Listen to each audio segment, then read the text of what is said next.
1, 2, 3, funk it. So, gagawa tayo ng vision board. So, hanap lang tayo ng inspiration sa Canva. Ito yung napili ko. Tapos naghanap din ako ng inspiration sa Pinterest. Let's go! Career. Day shift na career. AU accounting career. Kasi parang iba talaga yung productivity kapag day shift, ganon. Tapos knowing na parang 6:30 AM yung shift mo, tapos 3:30 ka matatapos na marami ka pang pwedeng gawin. So parang yun talaga yung ginogol ko. Love? So. Health.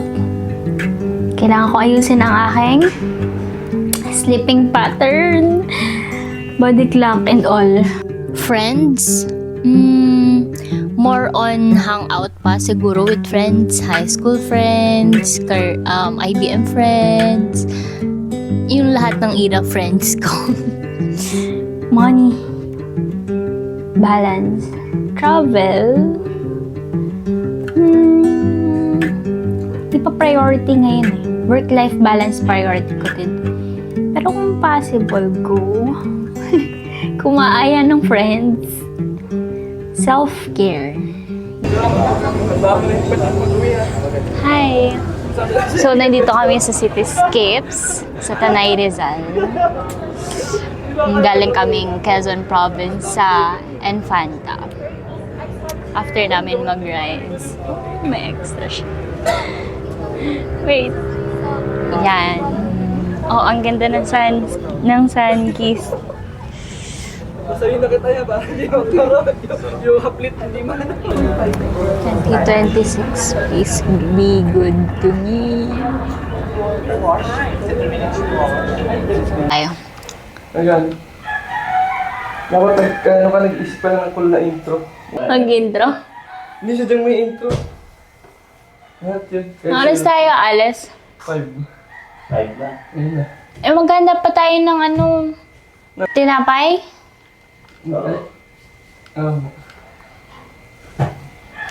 Hello guys! So today, cringe! So today, punta tayong Tanay Rizal. Mag-rides tayo. Ha? Saan ba? Sa Marilaki na lang. Marilaki? Oo, Marilaki. Marilaki daw, Marilaki. Malalaki ba tao doon?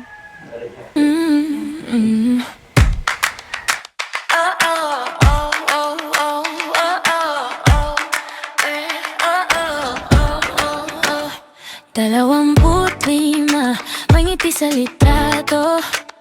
Pero sa salamin, bakit parang talo? May diploma sa ding-ding-ding, pangarap sa papel. Pero sa gabi, tanong ko pa rin sa sarili, eto na ba yun? Sabi nila, chill ka lang, may oras pa. Pero oras ang kalaban. Puno araw, habang lahat may direksyon na. Ano ba yung takbo natin kanina? 40 nga lang eh. Ay, 40 lang pala yan. Kasi yun yung takbo din ng nasa na halamin. Grabe. Pagdating doon siguro, sabi na nung, Hi, Sai. Ate.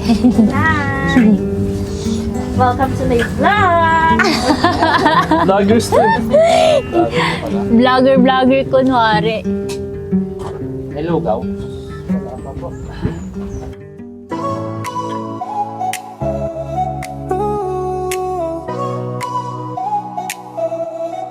Friday clock just hit 5. Shake the week off, feel alive. Jeans ripped at the knee, lipstick stains on whiskey.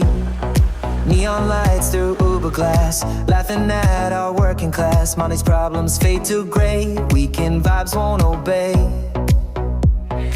Weekend vibes in stereo, baseline deep.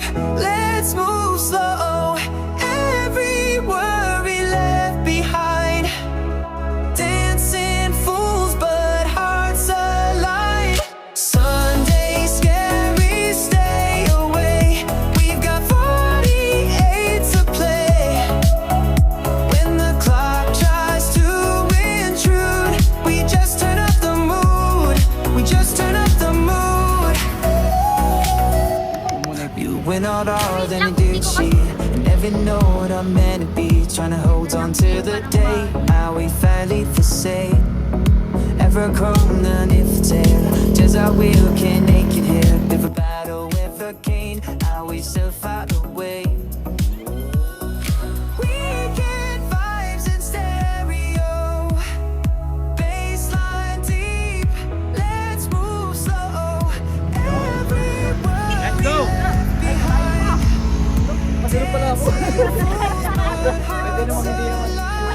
Sundays get we stay away. We've got 40 each when the clock tries to intrude. We just turn up the mood. We just turn up the mood. Weekend vibes stereo. Baseline deep. Infanta Quezon. Every worry left behind. Pwede bang ganito na lang? Huwag na magtrabaho. Wala.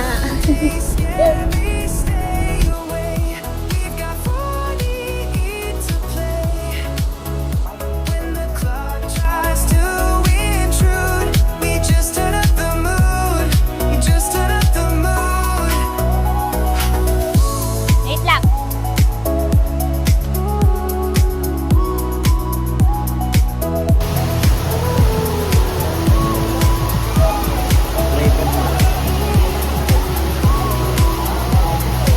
Sabi ko, pwede bang dito na lang tayo? Huwag na tayo magtrabaho. Sobrang sarap kasi nung hangin. Meron, syempre. Ano? BTS, grabe naman. Hindi naman. Tunay na tao naman yung crush ko dati. Tapos yung isa hindi ako pinapansin.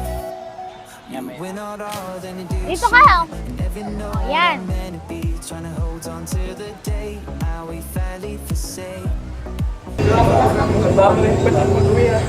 Hi.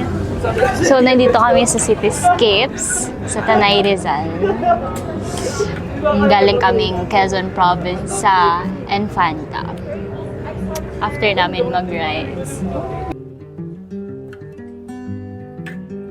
This 2026, I'm choosing slow living as my quiet rebellion against hustle culture and the city life na laging tipong nagmamadali. Ayoko na ng mindset na dapat laging pagod para masabing productive. Hindi lahat ng oras kailangan i-fill ng trabaho, side hustles at deadline. Sa city, parang normal ang pagiging pagod. Early mornings, endless deadlines, araw-araw puyat, na para bang sukatan ng worth mo ang pagiging busy. Pero this year, gusto kong kumawala sa cycle na yon. Gusto kong matutong huminto, magbawas ng ingay, at piliin ang buhay na hindi lang umiikot sa trabaho at survival mode. Slow living, for me, is all about choosing work-life balance over constant pressure. Trabaho na may malinaw na boundaries, pahinga na hindi kailangan i-justify, at oras para sa sarili na hindi minamadali. Hindi ibig sabihin nito na wala na akong ambition. Mas malinaw lang ngayon kung ano ang mahalaga for now. I'm still working toward my goals, but in a way that doesn't drain my joy and health. 2026 is about building a life that feels sustainable, peaceful at grounded. Hindi pa rin madali, pero mas totoo. Kahit dahan-dahan, at least aligned na ako sa buhay na gusto kong tahakin. Yung buhay na buo pa rin ako. Rar!